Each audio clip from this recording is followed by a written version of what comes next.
जय हिंद दोस्तों। पिछली वीडियो में टेक्निकल प्रॉब्लम के कारण वो वीडियो अपने आप ही बीच से रुक गई थी। हम क्वेश्चन 43 पर थे।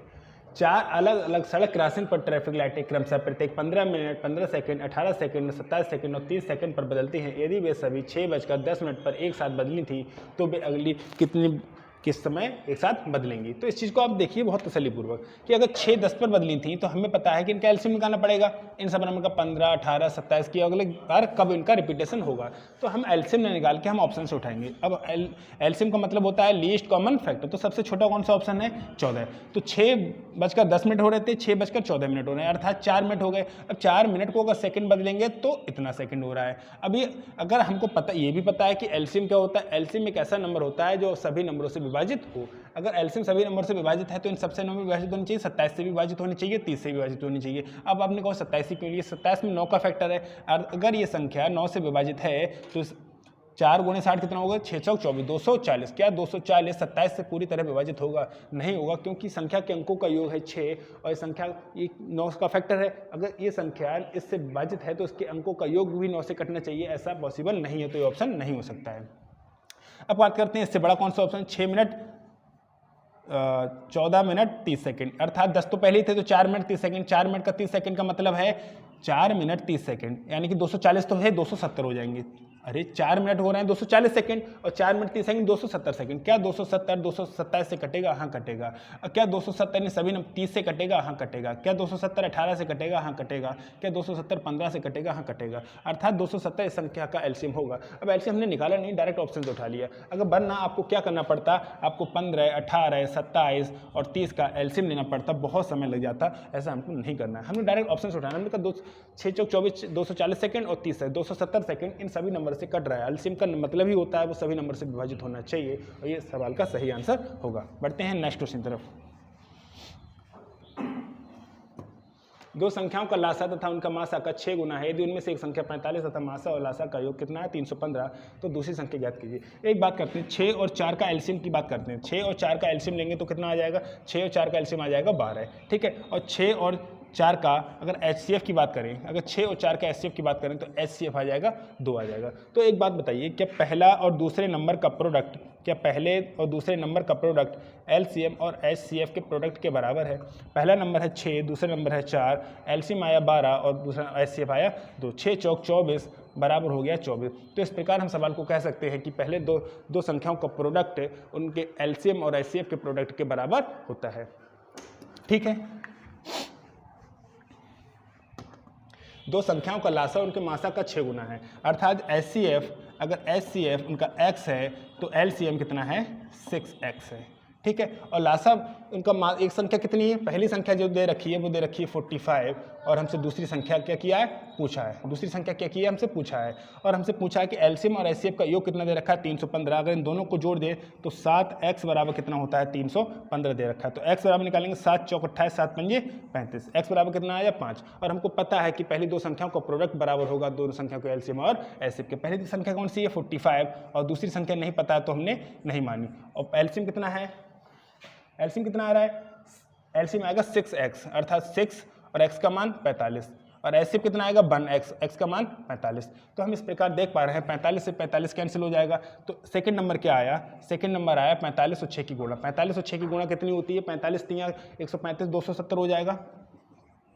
तो सवाल का सही आंसर हो जाएगा 270। बढ़ते हैं नेक्स्ट क्वेश्चन तरफ।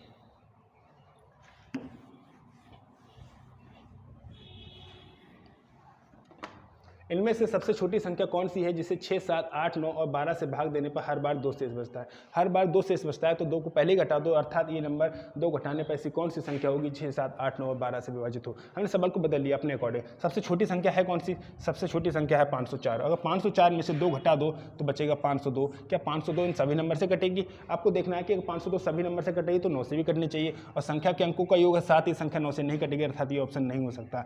तो दूसरा नंबर उठाओ, इससे बड़ा कौन सा? 506। 506 में से अगर 2 निकाल दिए तो 504। क्या 504 9 से कटेगी? आप देख पाओ कि क्या 504 9 से कटेगी?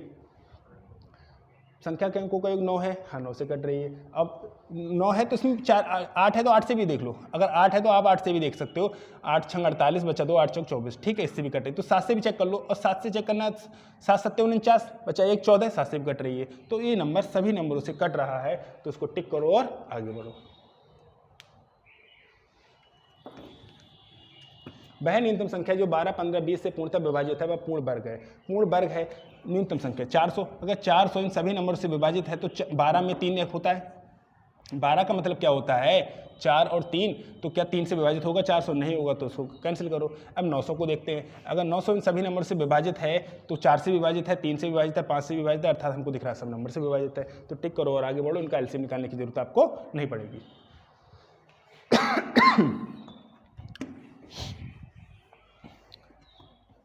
दो संख्याओं का अनुपात कितना है, 2 अनुपात 3 अनुपात। अगर तो पहली संख्या क्या होगी, पहली संख्या होगी 2x और दूसरी संख्या क्या होगी 3x होगी। अगर इनका एलसीएम लेंगे तो 2 3 6, 6x आएगा और एलसीएम 72 कितना दे रखा है 72, x क्या आ जाएगा 12। तो पहली संख्या क्या हो जाएगी 2 गुणे 12 और दूसरी संख्या क्या हो जाएगी 3 गुणे 12। हमसे इनका एचसीएफ पूछा है और एचसीएफ क्या होता है, हाईएस्ट कॉमन फैक्टर। इन दोनों का हाईएस्ट कॉमन फैक्टर कौन सा है 12, ठीक है। तो इसका एचसीएफ कितना आ जाएगा 12। ओके, बढ़ते हैं नेक्स्ट क्वेश्चन की तरफ। निम्नलिखित में से उत्तर बताने वाली संख्या चुनकर लिखिए। इस संख्या में क्या दे रखा है, ये रीजनिंग के टाइप का क्वेश्चन दे रखा है। जैसे इसका इन दोनों का एचसीएफ देखेंगे तो 8 7 56 और 8 9 72। इसका एचसीएफ कितना आ रहा है 8, तो 56/8 और इंटू 72/8। 8 7 7 मिलेगा यहाँ से, 8 9 मिलेगा, तो 69 लिख दिया इन्होंने इधर, ठीक है। अब संख्या को देखते हैं 32 और 4। इसका एचसीएफ कितना आएगा 4, तो यहाँ भी 4 लिख दिया, यहाँ भी 4 लिख दिया। 4 8 8, 8 4 एकम 4, ये लिख दिया इन्होंने। अब 15 और 18 का एलसीएम क्या आएगा, 15 और 18 का एलसीएम आएगा 3, तो 3 यहाँ लिख दिया, 3 यहाँ लिख दिया। 3 पंजे और 3 छक, ठीक है। अब हमसे पूछा है 49 और 42, 49 और 42, तो इसका एलसीएम कितना आएगा 7। तो कह रहे हैं 7 7 और 7 6, अर्थात 76। सॉरी, बढ़ते हैं नेक्स्ट।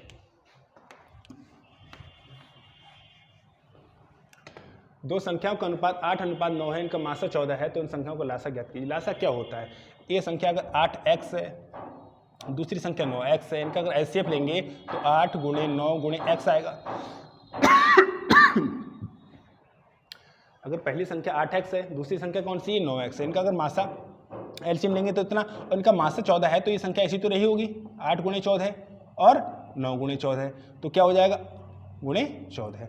8 ने 72 की गुणा कैसे करनी है 14 से, तो हम देख पा रहे हैं लास्ट में इन दोनों की गुणा करेंगे, लास्ट में आएगा 8 और 8 दे रखा है ऑप्शन ए में। गुणा करने की जरूरत नहीं है आपको, देखो कि इन दोनों की गुणा करेंगे 4 दूनी 8, 8 दे रखा है ऑप्शन ए में, तो टिक करो और आगे बढ़ो। बढ़ते हैं नेक्स्ट क्वेश्चन की तरफ।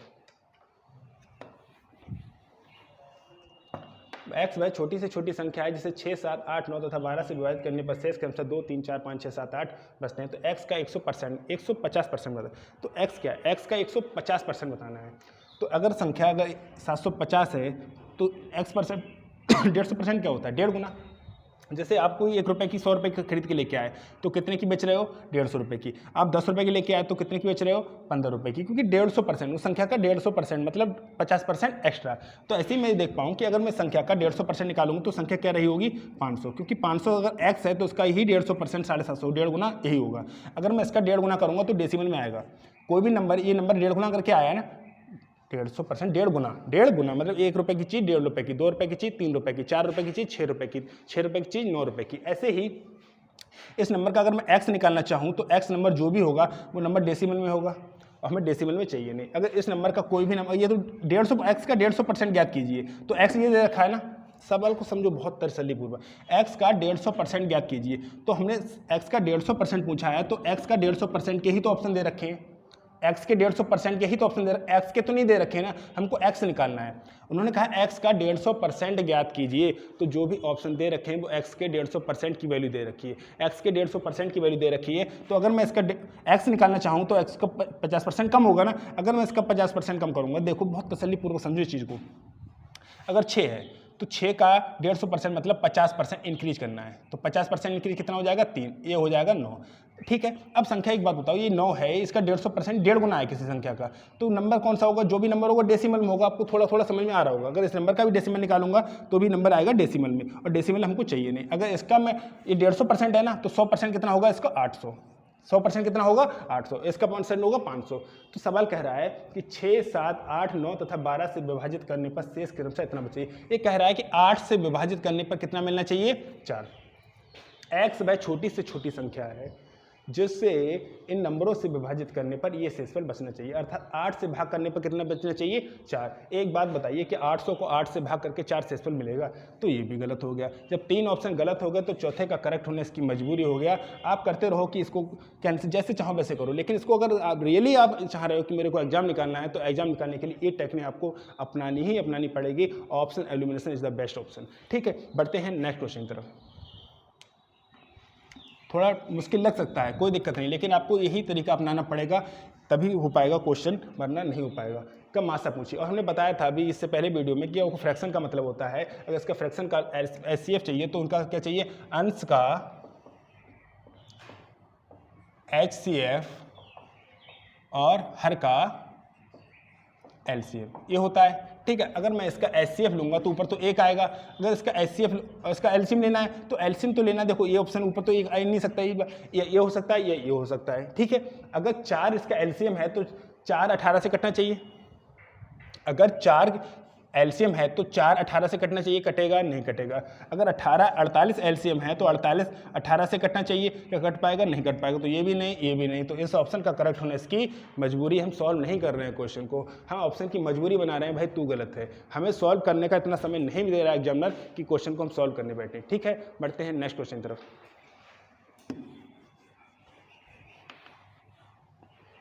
3 से अगली दो अभाज्य संख्याओं से विभाज्य लघुत्तम पूर्णांक क्या है? 3 से अगली अभाज्य संख्याएं कौन सी होती हैं? 2, 3, 5, 7, 11, 13, ये अभाज्य संख्या होती हैं। हमसे पूछा 3 से अगली दो अभाज्य संख्या कौन सी? 5 और 3। 3 से आगे अगली दो अभाज्य संख्याओं से विभाज्य लघुत्तम पूर्णांक, तो 5 और 7 अर्थात 35 से कौन सा लघुत्तम पूर्णांक है जो कट जाएगा? 35 से कौन सा नंबर दिख रहा है आपको जो कट रहा है? तो 35 से नंबर दिख रहा है ऑप्शन डी 105। 35 डी 105। बढ़ते हैं नेक्स्ट क्वेश्चन की तरफ। इसका महत्तम समावर्तक पूछा है। इसका महत्तम समावर्तक पूछा है तो 2 की पावर 3, 3 की पावर 2, 4। इसमें क्या किसी में कोई फैक्टर कॉमन है? नहीं, फैक्टर कॉमन है तो एक ही होगा, क्योंकि इसकी ये 8 गुणे 1 हो रहा है। ठीक है, ये 9 गुणे 1 हो रहा है, ये 4 गुणे 1 हो रहा है, ये 15 गुणे 1 हो रहा है। तो एक बात बताओ, क्या एक एक कॉमन ले लें? एक ही तो आएगा एचसीएफ, कोई फैक्टर है कॉमन? नहीं है। बढ़ते हैं नेक्स्ट।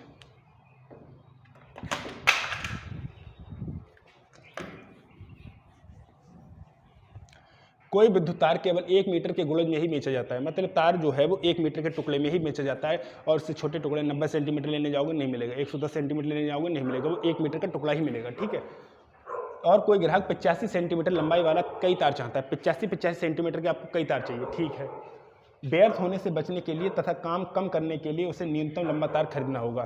कितना लंबा मीटर खरीदना पड़ेगा? जब हमें पता है कि जब नंबर पूर्णांक में नापा जा रहा है कि 1, 2 मीटर, 5 मीटर, 7 मीटर लो, आपको टुकड़ों में नहीं मिलेगा, तो ये बताओ कि डेसिमल का क्या काम? सवाल ने क्या कहा है? सवाल ने ये कहा है कि जो तार है वो 1 मीटर लो, 2 मीटर लो, 3 मीटर लो, 5 मीटर लो, तो 8.5 मीटर की जो बात ही कंसिडर कर रहा है कि 1 मीटर के गुणज में ही बेचा जाता है, 1 मीटर के गुणज में ही बेचा जाता है, तो 8.5 मीटर इसका तो कोई मतलब ही नहीं बनता। अब बच्चे ऑप्शन 2। अब बताओ कम से कम 17 मीटर लेंगे। अगर हम 17 मीटर लेंगे तो क्या 85 सेंटीमीटर के बन जाएंगे? अरे 17 मीटर का मतलब होता है 1700 सेंटीमीटर, और 85 सेंटीमीटर के लेंगे तो 17 पंजे 85, 5 से काटेंगे तो 20। अर्थात मैं इस सवाल को कह सकता हूँ कि इस सवाल का सही आंसर होगा 17। क्यों होगा? उसका रीजन आपको समझ में आ गया कि कम से कम चाहिए ना। हाँ 85 हो सकता है, लेकिन आपको कम से कम चाहिए तो आप 17 मीटर में बना लोगे, क्योंकि 17 मीटर का मतलब हो गया 1700 सेंटीमीटर, और ये 85 से पूरा विभाजित हो जाएगा, अर्थात टुकड़े मिल जाएंगे आपको पूरे गुणज में। बढ़ते हैं नेक्स्ट क्वेश्चन की तरफ।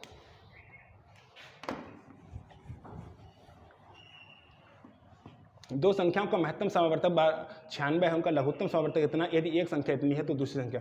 महत्तम समावर्तक इतना 96 गुणे 1296। एक संख्या कितनी है? 864। क्या दूसरी संख्या नहीं निकलेगी? क्या दूसरी संख्या नहीं निकलेगी? आपको दूसरी संख्या तो बतानी है, तो दूसरी संख्या आप निकाल सकते हो, तसल्लीपूर्वक कैलकुलेशन खुद ही कर लेना। ठीक है, बढ़ते हैं नेक्स्ट। 270 तथा 405 का लासा तथा मासा का अनुपात ज्ञात कीजिए। इस तरीके का बताना है, लासा तथा मासा का अनुपात ज्ञात कीजिए। आप किन्हीं नंबरों को चेक कीजिए, आप नंबरों को चेक करेंगे तो उनका लासा ज़्यादा होता है, मासा कम होता है। जैसे अगर मैं 4 और 6 की बात करूँ तो इसका लासा कितना होता है, लासा होता है 12, और एचसीएफ की बात करूँ तो एचसीएफ कितना होता है 2। 3 और 9 की बात करूँ, 3 और 9 की बात करूँ, या 3, 9 और 12 और ले लो, अगर मैं इसकी बात करूँ तो एचसीएफ कितना हो जाएगा 36, एलसीएम कितना हो जाएगा 36, और ये तो एलसीएम हो गया, और एचसीएफ कितना हो जाएगा 3। तो आप देख पा रहे हो कि एलसीएम और एचसीएफ में डिफरेंस बहुत होता है। एक तो आप दो चीज़ देखिए, एलसीएम और एचसीएफ में डिफरेंस बहुत है, एलसीएम और एचसीएफ में डिफरेंस बहुत है, और एचसीएफ हमेशा छोटा और एलसीएम हमेशा बड़ा होगा। एलसीएम हमेशा बड़ा और एलसीएम हमेशा बड़ा, एचसीएफ हमेशा छोटा होगा। उन्होंने पूछा लासा तथा मासा का अनुपात, मतलब लासा तथा मासा का अनुपात, पहले नंबर बड़ा होना चाहिए, बाद में नंबर छोटा होना चाहिए। उन्होंने पूछा है लासा तथा मासा का अनुपात, एलसीएम तथा एचसीएफ का अनुपात, तो हमें पता है एलसीएम बड़ा होगा, तो यहाँ पर तो इन्होंने एचसीएफ बड़ा कर दिया, ये नहीं हो सकता, एचसीएफ बड़ा कर दिया, ये नहीं हो सकता है। ये बच्चे हमें पता है लासा और मासा में डिफरेंस होता है बहुत ज़्यादा, तो ये ऑप्शन होगा, ये ऑप्शन नहीं, ये बहुत ही नज़दीक है, हमें पता है, सब देख लीजिए आप कि एलसीएम और एचसीएफ में डिफरेंस होता है बहुत ज़्यादा। ये छोटी छोटी चीज़ें हैं जो आपको सक्सेस दिला सकती हैं, वरना तरीका क्या, तरीका मैं दिखा रहा हूँ आपको, नो डाउट आप कर सकते हो। 270 और 405 है, इसको कह सकते हैं 135 गुणे 2, 135 दूनी 270 और 135 तियाँ,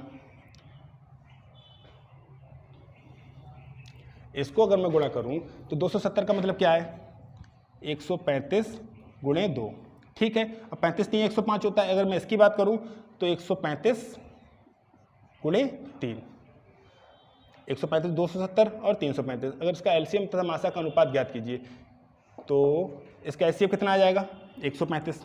समझ लेना बात को तसल्लीपूर्वक, ये संख्या आ गई, इसके फैक्टर मैंने किए हैं बस, अभी तो और कुछ नहीं किया है, इसके मैंने सिर्फ फैक्टर किए हैं। अगर मैं एलसीएम की बात करूं तो एलसीएम क्या होता है, एलसीएम क्या होता है, जो डबल लिखा है उसको एक बार लिखो, 135 135 तो 135 लिखो, अब जो बच गया उस सबको लिख लो 2 गुणे 3, ठीक है। अब एचसीएफ क्या होता है, एचसीएफ होता है जो कि कॉमन हो, कॉमन क्या है सिर्फ यहाँ पे 135 और 135 कॉमन है, ठीक है। अब हमसे पूछा है इनका लासा और मासा का अनुपात, अर्थात 135 गुणे 6 इसका अनुपात और इसका अनुपात 135, ठीक है। तो 135 से 135 कैंसिल हो जाएगा, 6:1। इस तरीके से आप निकाल लो। आपको एलसीएम एचसीएम में बहुत समय लग सकता है, ये तो मैंने कहा कि बड़े नंबर से काट दिया, वरना आप छोटे छोटे नंबर को 270 को काट रहे होते बैठ के और 405 को काट रहे होते बैठ के, ऐसा नहीं करना है। आप देख पा रहे हो कि एलसीएम हमेशा ही बड़ा होगा एचसीएफ से, तो गलत, और एलसीएम और एचसीएम में डिफरेंस ही बहुत होगा, ये तो बिल्कुल नज़दीक दे रखे हैं इसलिए गलत। तो इस ऑप्शन का करेक्ट होना इसकी मजबूरी हो गया। इसी तरह हमें हर सवाल की मजबूरी बनाना है। बढ़ते हैं नेक्स्ट क्वेश्चन की तरफ।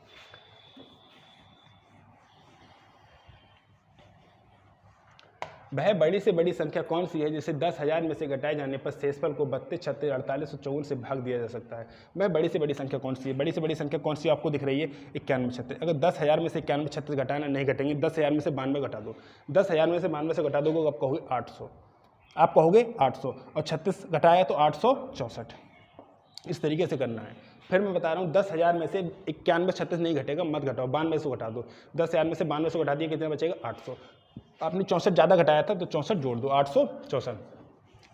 वह बड़ी से बड़ी संख्या कौन सी है जिसे 10,000 में से घटाए जाने पर शेषफल को इस नंबर से भाग दिया सकता है। तो इस नंबर में सबसे बड़ा फैक्टर क्या है 9 है ना, 36 क्या ले सकते हैं 9 गुणे 4, तो क्या 9 से कटेगा 8 हो 14 4 18, हाँ 9 से कट रहा है। और देख लो इसमें 8 है, 8 6 48, तो 8 से कटेगा, हाँ भाई 800 भी कट जाएगा, 64 भी कट जाएगा, 8 से भी कट रहा है, ठीक है। और क्या है 54, 9 6 54, अर्थात 8 से भी कट रहा है, 9 से भी कट रहा है, बाकी नंबर तो छोटे छोटे हैं, 2 और 3, 2 से 3 से तो सभी नंबर कट रहे हैं। अर्थात मैं कह सकता हूँ ये सबसे बड़ा ऑप्शन होगा कि इसे 10,000 में से घटा दो, बचेगा 864, वो सभी नंबर से विभाजित होगा। अब बताओ क्या किया हमने, कुछ किया नहीं किया, तो बढ़ते हैं आगे।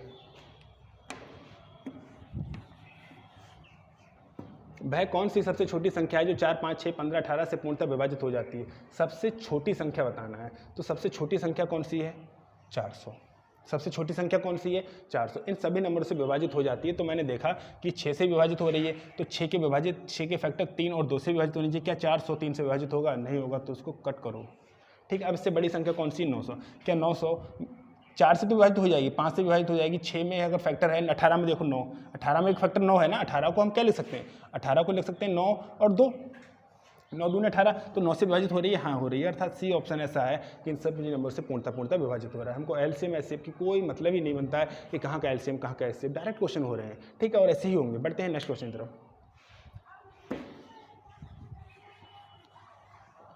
आपके पास 24 नोटबुक, 32 पेंसिल तथा 16 इरेजर हैं। प्रत्येक वस्तु को प्रत्येक विद्यार्थी के बीच बराबरी में इस तरह बांटा जाता है कि प्रत्येक वस्तु को कितनी वस्तुएं मिलेंगी। आपके पास 24 नोटबुक, 32 पेंसिल तथा 16 इरेजर हैं अर्थात रबड़ हैं। प्रत्येक वस्तु को प्रत्येक विद्यार्थी के बीच बराबरी से इस तरह बांटा जाता है कि कुछ भी शेष ना बचे। विद्यार्थी को कितनी वस्तुएं मिलेंगी? तो एक बात बताइए, इनका एचसीएफ कितना? इसको क्या लिख सकते हैं 8 × 3, इसको क्या लिख सकते हैं 8 × 4, इसको क्या लिख सकते हैं 8 × 2। तो इसमें सबसे बड़ा हाईएस्ट कॉमन फैक्टर क्या है? आपको सबसे बड़ा हाईएस्ट कॉमन फैक्टर क्या दिख रहा है? 8 × 3, 8 × 4, 8 × 2। तो एक विद्यार्थी, समझो इतनी तो है, प्रत्येक वस्तु को प्रत्येक विद्यार्थी के बीच बराबरी में। तो बराबरी का मतलब एक को 8 बांटोगे ना, बराबरी का मतलब 8 बांटा जाना है कि कुछ भी शेष ना बचे। प्रत्येक विद्यार्थी को कितनी वस्तु मिलेंगी? प्रत्येक विद्यार्थी को कितनी वस्तु मिल जाएंगी? समझो आप, मैंने और भी पहले सवाल कराए हैं, इसको भी कराया है, आपको कई सवाल पूरा सॉल्यूशन कर दिया, मैंने पूरा सॉल्यूशन कर दिया। अब छोटी छोटी चीज़ें रह गई और टाइप के क्वेश्चन पहले भी करा चुके हैं। तो अब देखो, मैंने इतना करा दिया कि आपको ये बताओ कि ये बताना है, ये 8 बताना है आंसर, या ये बताना है 3, 4 और 2 को सम बताना है। इसका आंसर 9 होगा या 8 होगा, आपको इस चीज़ डिसाइड करनी है। और वो चीज़ मैं आपके लिए छोड़ रहा हूँ। क्यों छोड़ रहा हूँ? क्योंकि मैंने इससे पहले आपका क्वेश्चन करा चुका हूँ। जब मैं क्वेश्चन एक मार्बल वाला क्वेश्चन था वो भी मैं करा चुका हूँ। तो इन चीज़ों को आप देखो, क्या मैं इस क्वेश्चन को अब कैसे करना है, सवाल क्या कह रहा है, मैंने सब कुछ क्लियर कर दिया। प्रत्येक विद्यार्थियों के बीच बराबरी में इस तरह बांटा जाना है कि कुछ विशेष ना बचे। प्रत्येक विद्यार्थी को कितनी वस्तु मिलेगी यही तो बताना है। तो 8 या 9, अब कैसे क्लियर होगा? अब पिछला वाला क्वेश्चन देखो, ठीक है। बढ़ते हैं नेक्स्ट, कुछ तो कर लो खुद ही। किसी वाहन के आगे और पीछे के पहियों की परिधि क्रमशः 3.5 मीटर और 3 मीटर है। यदि वाहन की चाल 15 मीटर प्रति सेकंड है तो न्यूनतम कितने समय में दोनों पहियों द्वारा लगाए गए चक्रों की संख्या पूर्णांक में होगी? तो सिर्फ 7.5 को क्या लिख सकते हैं हम? 3.5 को लिख सकते हैं 7/2। किसी वाहन के आगे और पीछे पहिए की परिधि 3.5 मीटर, 3.5 मीटर का मतलब 7.2, 3.5 मीटर, ठीक है, और 3 मीटर है, ठीक है। यदि वाहन की चाल 15 मीटर प्रति सेकंड है तो न्यूनतम कितने समय में दोनों पहियों द्वारा लगाए गए चक्रों की संख्या पूर्णांक में होगी? तो लगाए गए चक्रों की संख्या पूर्णांक करनी है, तो इनका एलसीएम लेना है। तो एलसीएम क्या होगा? ऊपर वाले का एलसीएम 7 × 3 = 21 और नीचे वाले का एलसीएम, अर्थात पूर्णांकों की संख्या कितने चक्कर हो जाएंगे? 21 चक्कर हो जाएंगे। तो हमको बताना है कि पूर्णांकों की दोनों पहियों द्वारा लगाए गए चक्रों की संख्या पूर्णांक में होगी। न्यूनतम समय बराबर क्या होता है? दूरी बटे चाल, दूरी बटे चाल होता है। दूरी कितनी हो रही है? वैसे 21 चक्कर हो रहे हैं। चाल कितनी है आपकी? 15 मीटर प्रति सेकंड है। तो उसको हमको चेक करना है, तो ये कितना देगा? 15 दूनी 30। अगर हमको दूरी कितनी हो रही है, यहाँ से लेके यहाँ तक 21 चक्कर हो रहे हैं और उसकी 15 मीटर प्रति सेकंड है, तो अगर हम इसको कन्वर्ट करना चाहें तो कितना आ जाएगा? 15 दूना 30 हो जाएगा। 15 एकम 15 और बचा कितना? 6, 15 चौका 60, 1.4 सेकेंड, 1.4 सेकेंड दे रखा है ऑप्शन ए में, ठीक है। बढ़ते हैं नेक्स्ट क्वेश्चन की तरफ। पूर्णांक बताने थे चक्कर पूर्णांक बताने से 3 और 3.5 का 21 चक्कर पूर्णांक हो जाएंगे। 3 घड़ियां क्रमशः प्रत्येक घंटे, प्रत्येक 2 घंटे तथा 3 घंटे पर बजने के लिए डिजाइन की गई हैं। यदि वे 3 घंटे पहले एक साथ बजती थी तो अब कितने घंटे बाद एक साथ बजेंगी? 1 घंटे, 2 घंटे और 3 घंटे पर, यानी कि इनका एलसीएम कितना हो जाएगा? 6। इनका एलसीएम कितना हो जाएगा? 6। यदि 3 घंटे पहले बज चुकी हैं, 3 घंटे पहले बज चुकी हैं तो और 6 घंटे बाद बजेंगी, तो यहाँ से यहाँ तक का 3, अरे 3 घंटे पहले बज चुकी है ना, तो यहाँ से यहाँ तक का 3, यहाँ से यहाँ तक का आ गए 3, तो अब से कितने घंटे बाद बजेंगी? 3 घंटे बाद बजेंगी। जैसे अगर मैं कहूँ कि 10 बजे बजेंगी, इस समय मान लो मैंने 1 बज रहा है, क्या बज रहा है? 1 बज रहा है इस समय, तो 3 घंटे पहले बजी थी तो 10 बजे बजी होंगी, अब 3 घंटे बाद बजेंगी। 1 से 3 घंटे बाद 4, अर्थात क्या 6 घंटे का डिफरेंस आ रहा है? 10 से 4, हाँ 10 से 4 6 घंटे का डिफरेंस आ रहा है। इस सवाल इस तरीके से करना है, ऐसा मत कर देना कि 6 घंटे लगा देना। उन्होंने कहा है कि 3 घंटे तो पहले बज चुकी हैं, अब से 3 घंटे हो चुके हैं, 3 घंटे हो चुके हैं, अब यहाँ से 6 घंटे बाद बजेंगी तो 3 घंटे हो चुके, अब 3 घंटे और। इस तरीके से हम कह पाएंगे क्वेश्चन का आंसर होगा। तो अब से कितने घंटे बाद एक साथ बजेंगी? तो 3 घंटे बाद बजेंगी। बढ़ते हैं नेक्स्ट क्वेश्चन तरफ। किसी व्यापारी को 35 मीटर, 42 मीटर और 63 मीटर लंबाई के लकड़ी के 3 तख्तों में से बड़े बराबर माप के कितने तख्ते मिल सकते हैं? तो एक बात बताइए, बड़े से बड़ा माप क्या हो सकती है? इसको लिख सकते हैं 5 × 7, इसको लिख सकते हैं 6 × 7 और इसको लिख सकते हैं 7 × 9 7 63 हो जाता है, ठीक है। अब इसमें सबसे बड़ी से बड़ी माप क्या हो सकती है? 7। इससे बड़ी से बड़ी माप क्या हो सकती है? 7। तो इसमें कितने तख्ते बन सकते हैं? ये 5 तख्ते बन सकते हैं, इसमें 6 तख्ते बन सकते हैं और इसमें 9 तख्ते बन सकते हैं। तो 6 और 5 11 और 9 20। इस सवाल का सही आंसर होगा 20। इससे पहले जो सवाल देखा था, इससे पहले सवाल देखा था वो मैंने यहाँ पर छोड़ा था। अब उसी को थोड़ा सा दिमाग लगाओ कि उसका आंसर क्या होगा, कि ये वाला पूछा है कि ये वाला पूछा है। उन्होंने पूछा बड़ी से बड़ी माप, जब माप पूछा है तो माप तो भाई 7 की है, तो 35 मीटर में कितने तख्ते बन जाएंगे 5। एक माप है 7 मीटर की, तो कितने तख्ते बन जाएंगे 42 में 6। और 63 मीटर है, 63 मीटर में एक तख्ता कितने माप की कितना है 7 मीटर का, तो कितने तख्ते बन जाएंगे 9। तो उन्होंने पूछा तख्ते कितने बन सकते हैं, तो हमने कहा दोनों को जोड़ के 20। बढ़ते हैं नेक्स्ट क्वेश्चन तरफ।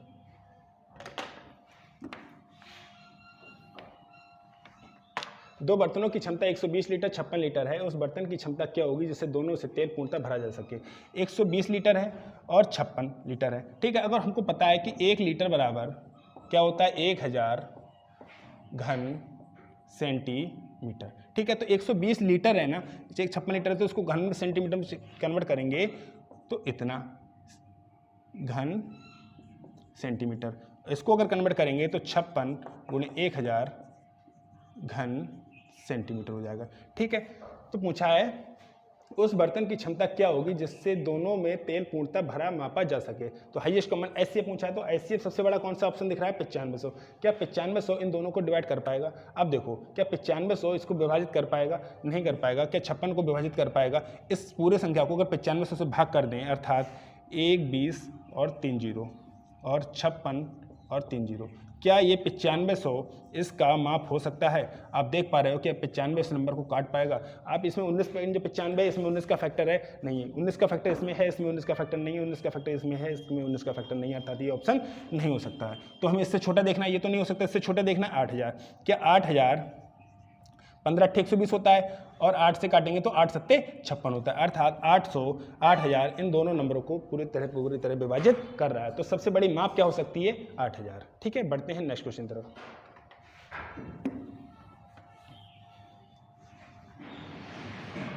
दो अंक की दो संख्याओं का गुणनफल इतना है, उनका लासा है 180, तो संख्या ज्ञात कीजिए। हमें पता है लासा कैसा होता है। लासा एक ऐसा नंबर होता है जो प्रत्येक नंबर से विभाजित हो। लासा एक ऐसा नंबर होता है जो प्रत्येक नंबर से विभाजित हो। अगर लासा 180 है तो क्या 72 से विभाजित होता है? नहीं होता है, तो ये ऑप्शन नहीं हो सकता है।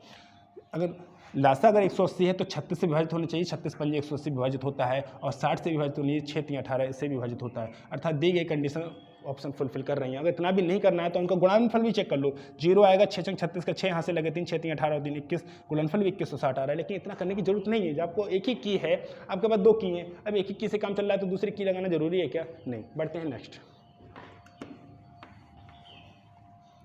दो संख्याओं का योग कितना है 528, महत्तम समावर्तक है 33। इन संख्याओं के नियमों को संतुष्ट करने वाले संभावित जोड़े कितने हो सकते हैं? अगर महत्तम समावर्तक 33 है तो पहला नंबर क्या होगा 33A और सेकंड नंबर क्या होगा 33B। इस संख्याओं का योग कितना दे रखा है, यानी कि 33 अगर मैं कॉमन ले लूँ A + B बराबर दे रखा है 528। अगर मैं A + B की बात करूँ तो 528/33, तो 11 से काटें या 3 से काटें, 3 से काट लो। 11 से काटोगे तो 11 3 33, 11 चौक 44, बचे 8, 11 अट्ठे 88, 3 से काटेंगे तो 16, अर्थात A + B का मान कितना आ गया? A + B का मान आ गया 16। तो हमको बताना है कि कितने जोड़े हो सकते हैं। जैसे अगर इसको 1 ले सकता हूँ, इसको 15 ले सकता हूँ तो 16 हो गया, इसको 2 और इसको 14 ले सकता हूँ तो यह हो गया 16। लेकिन नहीं, ऐसा आप नहीं कर सकते, क्योंकि आपको वो नंबर लेने हैं जो कोप्राइम हो, अर्थात सहअभाज्य संख्या हो। सहअभाज्य संख्या का मतलब जिनका एचसीएफ कितना होना चाहिए? जिनका एचसीएफ होना चाहिए 1। ठीक है, 1 और 15 लेंगे, 2 और 14 नहीं ले सकते, 3 और 13 ले सकते हो, 3 और 13 ले सकते हो, 4 और 12 नहीं ले सकते, 5 और 11 ले सकते हो। ठीक है, और क्या ले सकते हो 6 और 7 नहीं ले सकते, 6 और 7, 6 के बाद क्या 6 और 9 ले सकते हो क्या? 6 और 10 नहीं ले सकते क्योंकि इसका एचसीएफ 2 आ जाएगा। ठीक है, अब क्या लेना पड़ेगा हमको 7 और 9, 7 और 9 ले लोगे तो ये 16 हो जाएगा। अर्थात कितने नंबर हो रहे हैं? और कोई नंबर आएगा। अब 8 की बात करोगे तो 8 और 8 है, 8 8 नहीं ले सकते। अब नंबर फिर से रिपीट हो जाएंगे, अर्थात ये नंबर बन रहे हैं 1 2 3 और 1 4। 4 नंबर ऐसे हो सकते हैं जो उनको जोड़ के 16 आए, अन्यथा दूसरे नंबर नहीं हो सकते। हमको वो जोड़े लेने हैं जिनका एचसीएफ 1 हो, अर्थात सहअभाज्य संख्याएं लेनी हैं। 2 और 14 को नहीं ले सकते, 12 और 4 को भी नहीं ले सकते। क्यों नहीं ले सकते? क्योंकि इनका एचसीएफ आ जाएगा 4, इनका एचसीएफ आ जाएगा 2। ठीक है, बढ़ते हैं नेक्स्ट क्वेश्चन की तरफ।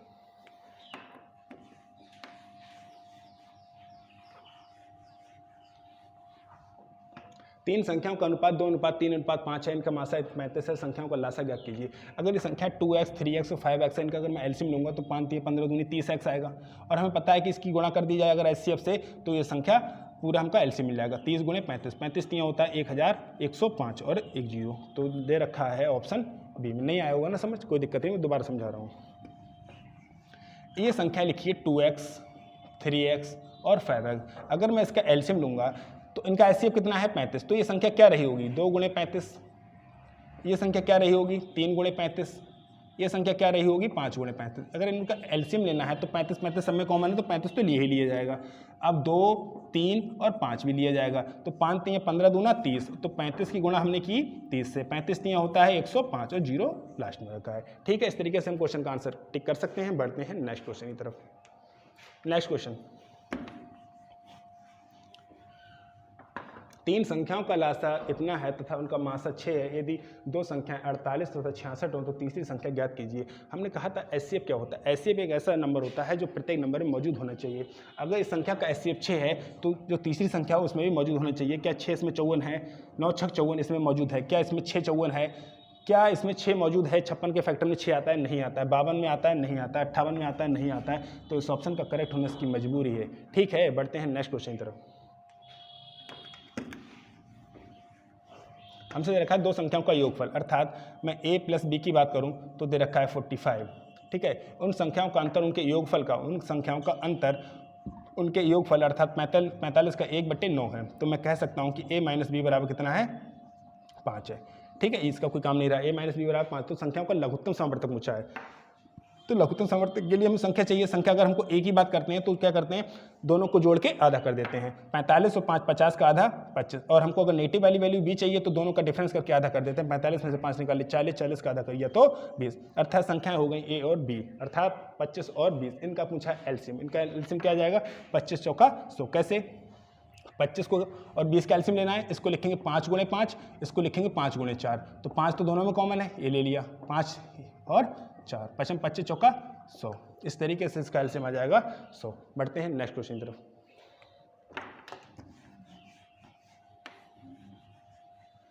दो संख्याओं का योगफल 119 तथा उनका मासा 17 और लासा 170 है। संख्याओं का व्युत्क्रम ज्ञात कीजिए। एक बात बताइए, पहले और दूसरी संख्या का जो प्रोडक्ट होगा वो लासा और मासा के प्रोडक्ट के बराबर होता है। उन संख्याओं का लासा कितने दे रखा है 17, सॉरी मासा कितना दे रखा है 17 और लासा कितना दे रखा है 170, और संख्याओं का योगफल अर्थात पहली संख्या और प्लस दूसरी संख्या क्या दे रखा है हमको 119, ये हमको दे रखा है। और उनसे पूछा है इनके व्युत्क्रम का योग। व्युत्क्रम होता है, इसको a भी मानो तो ज़्यादा बेटर रहेगा।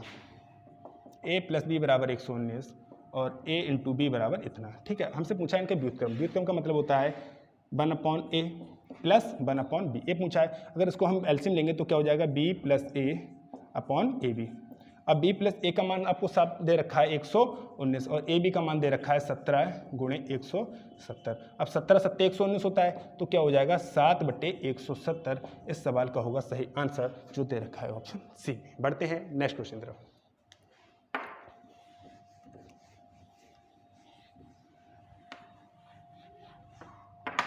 छः 608 544 और इस नंबर का महत्तम सामर्थ्य क्या है। तो महत्तम सामर्थ्य ऑप्शन से होगा, तो हमें नहीं पता है। तो महत्तम सामर्थ्य अगर 608 तथा 544 का महत्तम सामर्थ्य 32 है, 638 तथा 783 का महत्तम सामर्थ्य 29 है, 425 तथा 476 का महत्तम सामर्थ्य 17 है, तो ये इन नंबर से डिविजिबल होने यानी कि विभाजित होने चाहिए। तो विभाजित होने के लिए क्या करना है, क्या 608 और 544, अगर मैं इस ऑप्शन को चेक करता हूं तो ये 32 से विभाजित होना चाहिए, ये भी 32 से विभाजित होना चाहिए। तो 32 दूना 64। अब इस सवाल को देखो बहुत तसल्लीपूर्वक, या तो आपको पढ़ा कर लो 8 से काट लो, 8 चौक 32, 8 7 56, 4 8 6 48। ठीक है, 4 से काटेंगे तो 19 चौक 76 कट रहा है। ठीक है, इसको काटो 8 से, 8 चौक 32, 8 6 48, बचा कितने 64 8 64, ये भी विभाजित हो रहा है, और 17 चौके 68 ये भी विभाजित हो रहा है, अर्थात इसमें 32 तो आएगा। इसका एचसीएफ 32 है, जब इसका एचसीएफ 32 आ रहा है तो ये वाला 17 नहीं हो सकता और ये 29 नहीं हो सकता। अब बचे ऑप्शन 2, अब इसको चेक कर लो चाहे इसको चेक कर लो। अगर आपको 29 का पहाड़ा आसान लगता है तो आप इसको चेक कर लो, और आपको 17 का पहाड़ा, देखिए 2 तो कैंसिल हो गए ना, और आपको अगर 29 का पहाड़ा टफ लग रहा है तो आप 17 को चेक कर लो, अर्थात इसको 17 से भाग करने पर ये संख्या भी पूरी तरह अगर विभाजित हो गई तो इसको टिक कर दो, और ये अगर आंसर गलत बैठ रहा है तो इसको टिक कर दो। क्यों? क्योंकि 2 तो ऑलरेडी गलत हो चुके हैं, 2 तो ऑलरेडी गलत हो चुके हैं। अगर आपको 29 का पहाड़ा आता है तो आप 29 को कर लो, वरना 17 कर लो। तो मुझे तो आसान लग रहा है 17 का, मैं तो करूँगा 17 का। 17 दूना 34, कितना बचा 8, 17 पंजे 85, ठीक है। 17 दूना 34, 17 3 51 नहीं जाएगा, 17 दूना 34 आएगा, कितना बचा 17 दूना 34, 13 बचा और फिर 6 बच जाएगा, 136 हो जाएगा, 17 8 136, अर्थात ये संख्या 17 से पूरी तरह विभाजित हो रही है, अर्थात यहाँ भी 17 आएगा। हमने लास्ट में देखा लास्ट में कहीं 17 है, ये तो कैंसिल हो चुके थे ना ऑलरेडी, इसमें तो लास्ट में 29 से रखा है, 17 है, अर्थात इस नंबर को अब 29 से चेक करने की जरूरत नहीं है। अब 2 सवाल को ही चेक करके, सिर्फ 2 ऑप्शन को ही चेक करके सवाल को बेहद आसानी से सॉल्व कर सकते हो। बढ़ते हैं नेक्स्ट क्वेश्चन की तरफ।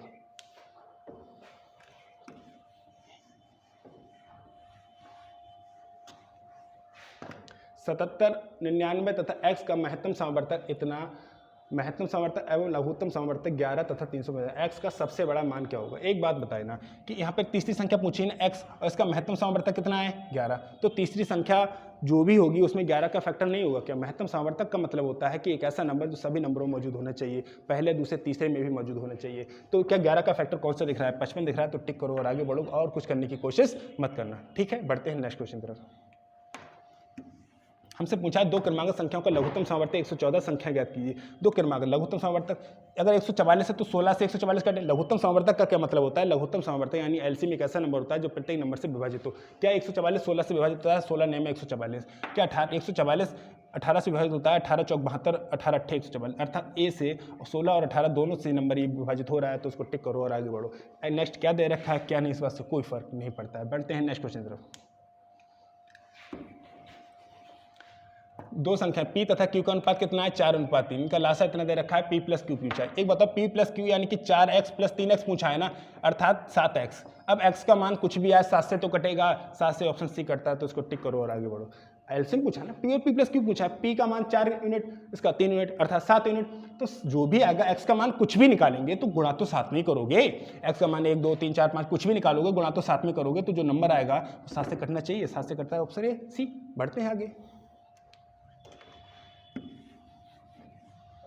3 संख्याएं 2:3:6 के अनुपात में उनका मासा इतना है तथा उनका योगफल पूछिए। एक बात बताइए, 3 संख्या इनका योगफल पूछा है तो 2x plus 3x plus 6x, 6 और 3 9 2 11x। अब x का मान कुछ भी है 11 से नहीं कटेगा, 11 से कटेगा क्या 405 11 से कटता है, अब चेक कर लो क्या 405 11 3 33, हमें तो नहीं लग रहा, 11 3 33, 7 बचा 75 नहीं होगा।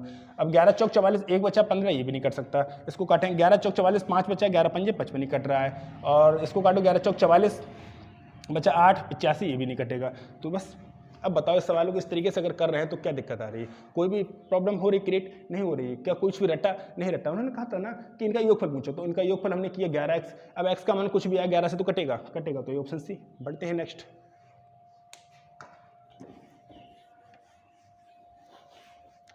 3 अंकों की भाई बड़ी से बड़ी संख्या कौन सी होगी, 6 9 12 से भाग देने पर प्रत्येक दशा में 3 शेष बचता है।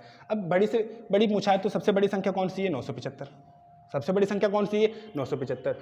भाग देने पर प्रत्येक दशा में 3 शेष बचता है, अर्थात 972 इन सभी नंबरों से डिविजिबल हो जानी चाहिए। 972 अगर सब नंबर से डिविजिबल होनी चाहिए तो 9 से विभाजित होनी चाहिए, और अगर संख्या 9 से विभाजित है तो संख्या के अंकों का योग भी 9 से विभाजित होनी चाहिए। 9 तो पूरा कैंसिल हो रहा है, 9 7 16 2 18 भी कैंसिल हो रहा है, जैसे चाहो वैसे कर लो। अगर इसको अलग काट दो 7 2 में इसको काट दो, या फिर इन तीनों को जोड़ को 972 को जोड़ लो, 9 7 16 9 7 16 और 2 18, 18 भी 9 से कट रहा है, ठीक है। अब इसमें सबसे बड़ा फैक्टर क्या है, 12 में 4 भी 1 और 3 भी है, तो 4 से भी देख लो। 972 है ना, 972 4 से कटेगा, 4 से कटने का मतलब है अंतिम 2 अंक 4 से पूरी तरह विभाजित होनी चाहिए। क्या 72 4 से विभाजित होता है, क्या 72 4 से विभाजित होता है, 18 चौक 72 होता है। जब भाई साहब सबसे कैंसिल हो रहा है तो उसको टिक करो और आगे बढ़ो, दूसरे ऑप्शन चेक करने की जरूरत नहीं है, ठीक है। मिलते हैं नेक्स्ट वीडियो में, वीडियो पॉज कर दो।